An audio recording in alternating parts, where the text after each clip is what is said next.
Et curieusement, ils correspondent à ces 4 choses-là. Donc il fallait bien. Mais l'ordre est celui de l'alchimie et pas celui-ci.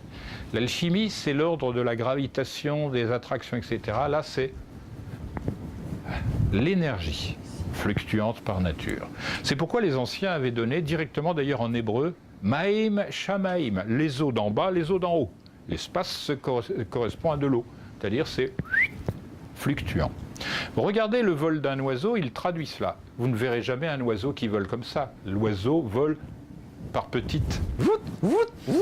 Et quand il est, par exemple, un pinson, le pinson, il est pire que ça. D'ailleurs, il n'est pas le seul, la pie aussi. Par feston. C'est-à-dire qu'il donne un effort, il relâche l'effort, mais il continue à battre les ailes. Il fait un effort, il se repose. Il fait un effort, il se repose. C'est aussi bizarre que cela, mais vous le verrez.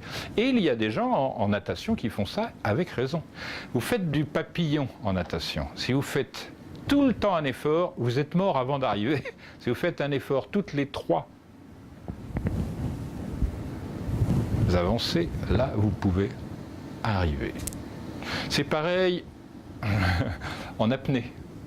En apnée, en revanche, on ne respire plus. Mais si on fait que des grandes, comme ça, on ne va pas y arriver. Il faut 2 petites, 1 grande, 2 petites, 1 grande. Comme ça, on fait sans trop d'entraînement. Quand je dis sans trop d'entraînement, c'est 3 minutes de... Et après, en hiver, on fait 50 mètres sous l'eau. Si on ne fait pas ça, on en fera 15. Vous voyez la différence de qualité. Un quart de l'effort, 3 quarts pour rien.